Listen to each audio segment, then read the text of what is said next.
విజన్తో ముందుకు పోతున్నాం. ఒక విజన్తో ముందుకు పోయినప్పుడు కొంతమంది ఏమీ తెలియకుండా ఏదో రాజకీయం చేయాలని, అంటే హిస్టరీ తెలియదు, హెల్త్లో ఏం జరిగింది తెలియదు, ఏదో మేము చేసామని తప్పుడు ప్రచారం చేసుకుంటూ ఏదో రాజకీయ లబ్ధి పొందాలనుకుంటున్నారు. నేను అందుకే ఈ విషయంలో కూడా చాలా క్లియర్గా మీ అందరికీ ఎక్స్ప్లెయిన్ చేయాల్సిన అవసరం ఉంది. మనం అనుకున్న లక్ష్యాలు నెరవేరాలంటే ర్యాపిడ్ ఇన్ఫ్రాస్ట్రక్చర్ ఎక్స్పాన్షన్ కావాలి. అవి మెడికల్ కాలేజీలు కావచ్చు, అదే మరి హాస్పిటల్స్ కావచ్చు, ఇన్ఫ్రాస్ట్రక్చర్ మొత్తం చేయాల్సిన అవసరం ఉంది. ఇదంతా కూడా క్వాలిటీ హెల్త్ కేర్ కోసం ఈరోజు మీరు చూసినప్పుడు నెక్స్ట్ స్లైడ్, ఇక్కడ ఇది over view medical college seats in Andhra Pradesh. 95-96లో 6 కాలేజీలు ఉన్నాయి.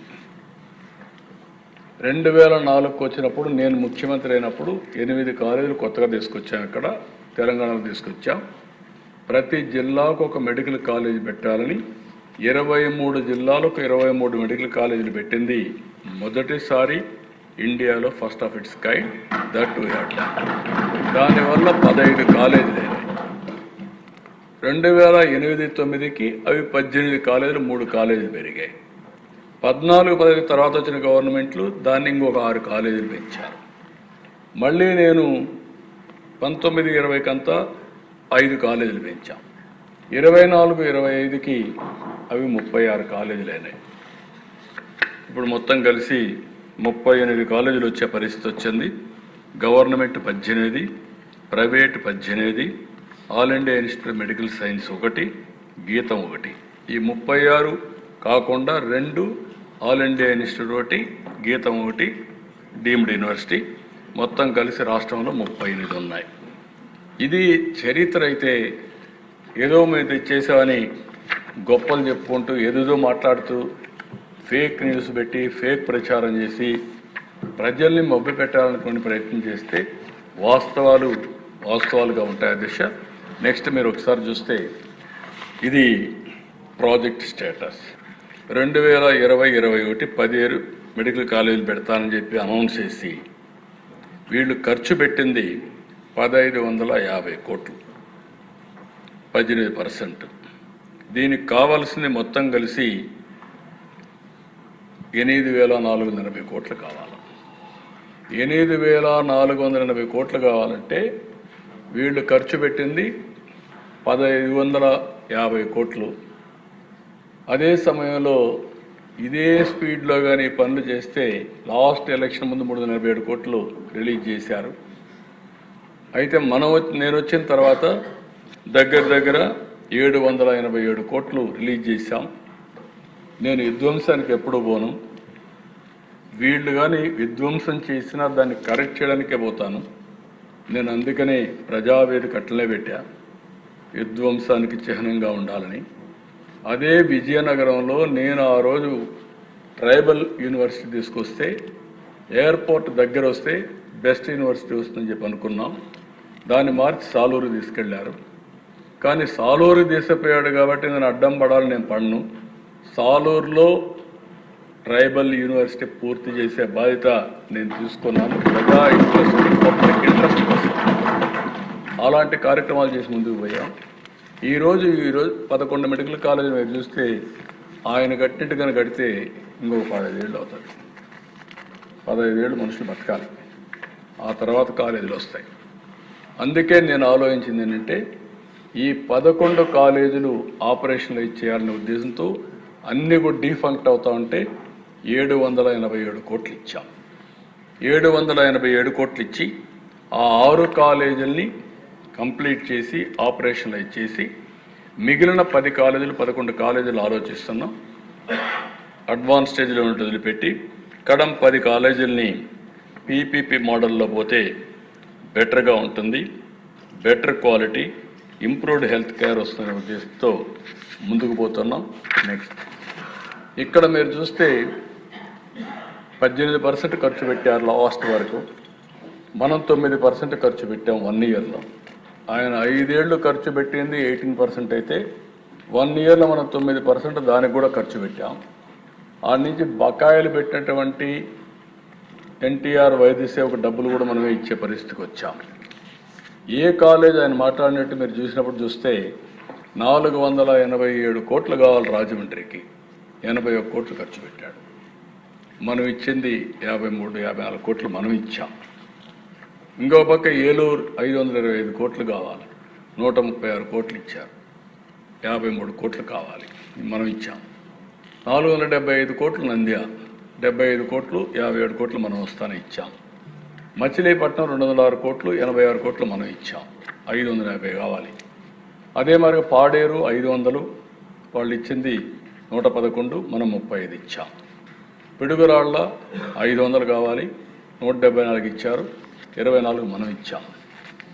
అదే మరి విజయనగరం 500 కావాలి, 110, 73 మనం ఇచ్చాం. ఇది వాస్తవాలు ఈ విధంగా ఉంటే రకరకాలుగా మాట్లాడే పరిస్థితికి వచ్చారు. మిగిలిన కాలేజీలు కూడా మీరు ఒకసారి చూస్తే పులివెందుల 500 కోట్లు కావాలి, ఆయన ఊరు కాబట్టి 396 ఖర్చు పెట్టాడు. అదే మరి మనం వచ్చినాక దానికి కూడా 6 కోట్లు ఇచ్చాం, ఇంకా 100 కోట్లు ఖర్చు పెట్టాలి. దానికి కూడా ఏం చేయాలో వర్కౌట్ చేస్తున్నాం. అదే మరి అమలాపురం 475, 60 కోట్లు వాళ్ళు ఇచ్చారు, మనం 63 కోట్లు ఇచ్చాం. మార్కాపురం 475, 46, 25. అదే మరి మదనపల్లి 475, 28, 43. అదే మరి 475 ఆదోనికి 47, 30. బాపట్ల 505, 67, 22. అదే మరి పెనుగొండ 475, 37, 18. పాలకొల్లు 475, 75, 59 లక్షలు మనం ఇచ్చాం. అదే మరిగా నర్సీపట్నం 500, 13, మనం 10 ఇచ్చాం. పార్వతీపురం 600 కోట్లు, 1 పైసా కూడా ఇవ్వాల, ఫౌండేషన్ కూడా వేయాలి. ఇప్పుడు చెప్తున్నాడు ఇచ్చేసారు, కాలేజ్ అయిపోయింది, మీరు తీసేసారంటాడు. ఏమనాలో మనకే అర్థం కాదు. అంటే అధ్యక్ష, ఇలాంటి చౌకబారు రాజకీయాలు చేయడం కరెక్ట్ కాదు అధ్యక్ష. అందుకని అధ్యక్ష, ఇంకొక పక్కన మీరు చూడండి, నెక్స్ట్ ఈ స్లైడ్ చూస్తే మీకు అర్థం అవుతుంది ఎంత అబద్ధాలు చెప్తారు, అసత్యాలు. అబద్ధాలు అంటే ఇక్కడ అన్పార్లమెంటరీ అవుతుంది. మా మనోహర్ గారు ఇక్కడ ఉన్నారు, స్పీకర్గా పనిచేశాడు కాబట్టి అసత్యాలు చెప్తారనేది ఈ స్లైడ్ ఒకటి ఎనఫ్ అధ్యక్ష. ఓల్డ్ మెడికల్ కాలేజీల్లో 22% అంటే 15% ఆల్ ఇండియా కోటాకి వెళ్తాయి. గవర్నర్ కోటా జనరల్గా స్టేట్ గవర్నమెంట్కి 125 అంటే 85% మనకు వస్తాయి. ఇది కన్వీనర్ కోటా. రెండోది గవర్నమెంట్ న్యూ మెడికల్ కాలేజెస్ 23 ఆయన చెప్పే కాలేజీల ప్రకారం ఆయన ఇచ్చింది చూస్తే ఆల్ ఇండియా లెవెల్లో 15% వెళ్తాయి, అంటే 22 సీట్లు. కన్వీనర్ కోటా 42.5, 64 సీట్లు. అదే మాదిరిగా ఫైనాన్స్, సెల్ఫ్ ఫైనాన్స్ కొత్త సిస్టమ్ తీసుకొచ్చాడు, అక్కడ 29.75 అంటే 45 సీట్లు. NRI quota 19, 12.75%. PPP medical college ఇప్పుడు మనం ప్రపోజల్ పెట్టింది కన్వీనర్ కోటా 50%, వాళ్ళది 42%, 42.5, మంది 50% అంటే 75 సీట్లు, 11 సీట్లు ఎక్కువ. అదే మాదిరిగా self financing or management quota 53, 30%. NRI quota 15% అంటే 22 సీట్లు. ఆయన కంటే 11 సీట్లు ఎక్కువ ప్రతి ఒక్క కాలేజీలో వస్తే పేదవాళ్ళకి అన్యాయం చేసామని మాట్లాడతాడు. అంటే నోరుంది, ఫేక్ న్యూస్ పెడతా, నేను మాట్లాడుతూనే ఉంటా, మీరు ఏమన్నా చేయండి అంటే ఎక్కడికి పోతున్నా నేను అడుగుతున్నా. అంటే ఈరోజు మీరు గుర్తుపెట్టుకోవాల్సిన ఉద్దేశం చాలా స్పష్టంగా ఓవరాల్గా 110 అడిషనల్ సీట్స్ అన్నీ కూడా ఒక దీనికి ఇచ్చే పరిస్థితి వస్తుంది. ఈరోజు మీరు చూసి నేను చెప్పిన దాని ప్రకారం క్లియర్ కట్గా 23 మీ పాలసీ 64 సీట్లు అయితే ఈరోజు మేము ఇచ్చేది 75 సీట్లు, మీకంటే మెరుగ్గా కన్వీనర్ కోటాలో సీట్లు ఇస్తున్నాం. ఇది పేదవాళ్ళ పట్ల మాకుండే అభిమానం. మీరు కట్టేది 27 అవుతుంది, మేము కట్టేది 27, 2 ఏళ్లలో కడతాం. కట్టడమే కాదు ఇది ప్రైవేట్కి ఇవ్వడం కాదు. పీపీపీ అంటే తెలియని వ్యక్తులు నేర్చుకోవాలి. ప్రస్తుతం వాళ్ళు ఆపరేట్ చేస్తారు. 33 ఏళ్ల తర్వాత తిరిగి ఆ ఆస్తి గవర్నమెంట్కి వస్తుంది తప్ప ప్రైవేట్కి కాదని చెప్పి మీకు తెలియజేస్తున్నాను. నెక్స్ట్